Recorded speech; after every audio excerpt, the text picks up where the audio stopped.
Labcast, o Labport em podcast.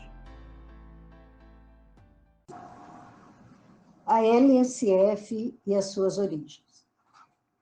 O Laboratório de Língua Portuguesa, o Labport, da Universidade Federal de Santa Maria, inicia hoje um novo projeto denominado Labcast.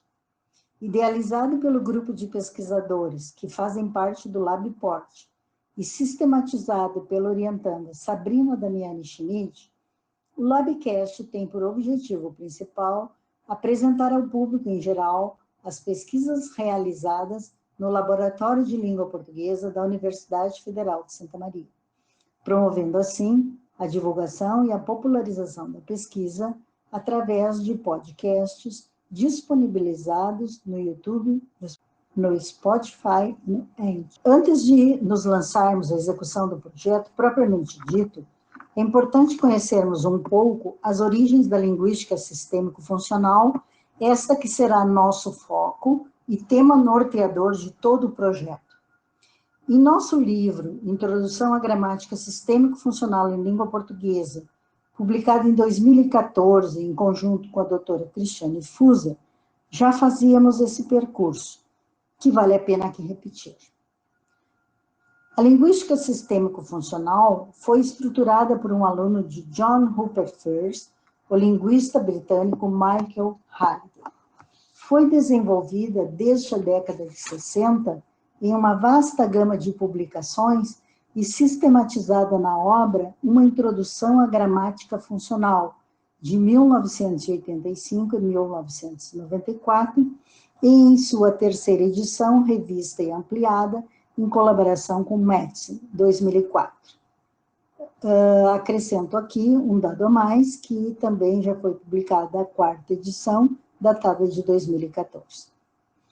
Para entendermos as origens e os desdobramentos que a teoria hallidayana teve no decorrer do tempo, julgo importante falar um pouco sobre os estudiosos e as ideias que influenciaram o surgimento da LSF. Há dois que aqui desejo pontuar, Malinowski e First. Bronisław Malinowski, antropólogo polonês, é considerado um dos fundadores da antropologia social. Atuando na London School of Economics, fundou a escola funcionalista na antropologia.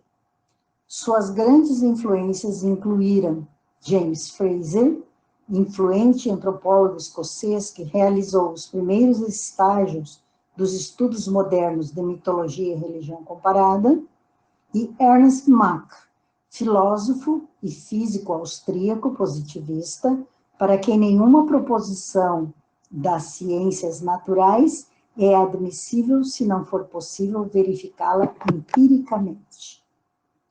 A principal contribuição de Malinowski para a antropologia foi o desenvolvimento de um novo método de investigação de campo, cuja origem remonta à sua intensa experiência de pesquisa na Austrália, inicialmente com o povo Mailu, 1915, e posteriormente com os nativos das Ilhas Trobriand, de 1915 a 1918. O funcionalismo desenvolvido em sua pesquisa deveu-se à organização dos dados coletados em quadro sinopse que ele mesmo inventou, e onde registrava e correlacionava acontecimentos da vida cotidiana entre os nativos ao longo do tempo em que passou em campo. Ele foi o pioneiro de um funcionalismo etnográfico, também chamado etnografia funcionalista. Na antropologia contemporânea, Malinowski continua sendo importante para pesquisadores e estudantes que desejam fazer etnografia, principalmente quando a pesquisa é referente a povos tradicionais. Não houve até agora o surgimento de uma metodologia de pesquisa mais segura que a etnografia desenvolvida por ele. A observação descrita, coberta de funcionalidade, que desenvolveu durante os trabalhos etnográficos na Melanésia, enriqueceu a produção científica do mundo todo e continua a enriquecer as produções acadêmicas atuais. Ao lermos Halliday, Na obra Language and Education, que está nos Collected Papers de 2007, encontramos algumas informações sobre Malinowski. Halliday informa que, ao observar a língua usada pelos nativos, Malinowski escreveu sobre o que, na época, era considerado linguagem primitiva. Em uma linguagem primitiva, o sentido de qualquer palavra é altamente dependente de seu contexto. Uma expressão como nós remamos exige o contexto de todo o enunciado. E este último, novamente, torna-se apenas inteligível quando é colocado dentro de seu contexto de situação. Isso jamais pode ser irrelevante para a expressão linguística. Halliday ainda cita Razan, 1985, e continua apresentando os estudos de Malinowski, desta vez em obra de 1935 do antropólogo. Todas as línguas são iguais no que se refere ao entendimento real de palavras, que é sempre derivado, em última análise, da experiência ativa daqueles aspectos da realidade aos quais as palavras pertencem. É o que diz Malinowski, 1935. Assim, o antropólogo estende a noção de contexto ainda mais. Além do contexto de situação, está o que podemos chamar contexto de cultura, de modo que a definição de uma palavra consiste, em parte, em colocá-la dentro de seu contexto cultural. Isso significa que a linguagem é considerada como um sistema, itens lexicais e categorias gramaticais, e que deve estar relacionado ao seu contexto de cultura. Enquanto instâncias da linguagem em uso, textos específicos e suas partes componentes devem estar relacionados ao seu contexto de situação. Ambos são, naturalmente, externos à própria linguagem.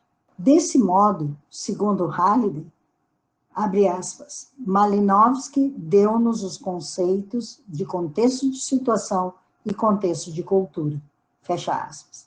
Halliday segue informando que nós podemos interpretar o contexto de situação como o ambiente do texto e o contexto de cultura como o ambiente do sistema linguístico.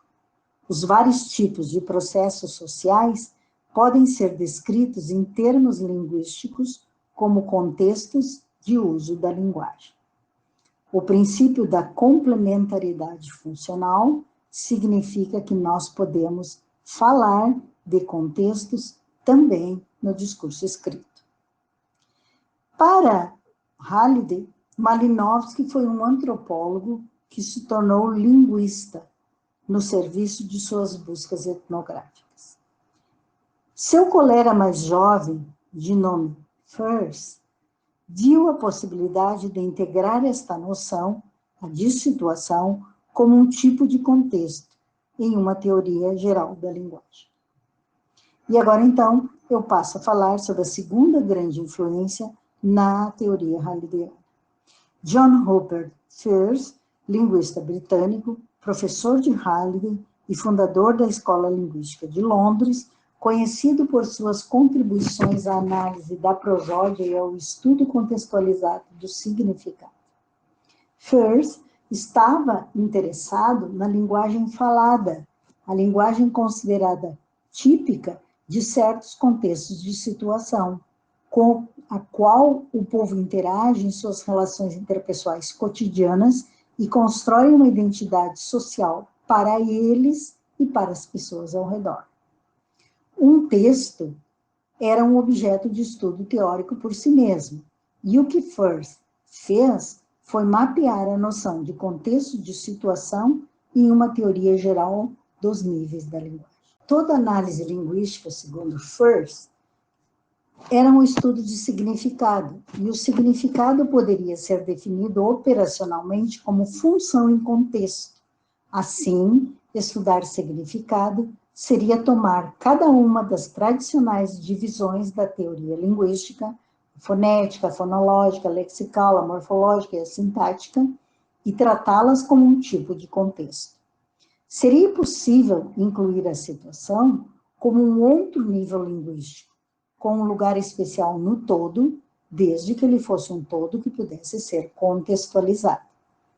Halliday ainda acrescenta: e se fosse um texto escrito, ele poderia também ser rastreado ao longo do tempo, já que passou a ser recontextualizado com mudanças nos contextos em que foi lido e no cenário cultural e nas suposições do quem o lê. Halliday também informa que Firth fez pouco uso da ideia do contexto de cultura. Recorrendo a Robbins, de 1963, o linguista informa que Firth, apesar de considerar a linguagem encaixada na vida e na cultura de seus falantes, era realmente muito cético acerca de noções gerais como a linguagem e a cultura, porque ele não via uma linguagem ou uma cultura como um tipo homogêneo e harmonioso de todo. Entretanto, dois outros linguistas precisam ser mencionados para que possamos entender o enquadramento da teoria construída por Michael Halliday. A noção de cultura como um contexto para uma linguagem, para a linguagem considerada como um sistema, articulou-se bem mais com o trabalho de seus contemporâneos, Sapir e Worth. Sapir não usava a expressão contexto de cultura, mas ele interpretava uma linguagem como expressão da vida mental dos falantes. E a partir desse ponto, ele e Worth desenvolveram sua visão de interação entre linguagem e cultura, denominada hipótese Sapir-Whorf. Nessa visão, desde que a linguagem evoluiu como parte, especialmente a parte mais inconsciente de cada cultura humana, ela funcionou como o meio principal pelo qual a percepção mais profunda de seus membros, sua construção conjunta de experiência compartilhada em uma realidade social, foram constantemente reafirmadas e transmitidas. Assim, nesse sentido, a cultura forneceu o contexto dentro do qual as palavras, e de forma mais geral, os sistemas gramaticais foram interpretados. Muitos dos exemplos de Worth envolveram o que ele chamou de criptótipos, sistemas de significados que foram escondidos bastante abaixo da construção superficial da gramática e que só poderiam ser revelados por uma análise gramatical profunda e completa. Worth, 1956. Essas duas tradições fundantes do estudo da linguagem no contexto, a britânica, com Malinowski e Firth, por um lado, e a americana, de Sapir-Whorf, de outro, constituem uma forma importante de complementariedade que embasou a LSF. Os primeiros, Malinowski e Firth, enfatizam a situação como contexto para a linguagem como texto, e eles veem a linguagem como uma forma de ação, como representação de relações e processos sociais. Os últimos, Sapir-Whorf, acentuam a cultura como contexto para a linguagem como sistema, e eles veem a linguagem como uma forma de reflexão, como a interpretação da experiência em uma teoria ou modelo de realidade. A partir dessas duas fontes, tomadas em conjunto, somos capazes de derivar a fundação de uma semântica funcional, uma teoria de significado que é relevante para os estudos da linguística aplicada. Nos próximos podcasts, apresentaremos outros conceitos importantes para a compreensão da teoria. Até mais, bom estudo a todos.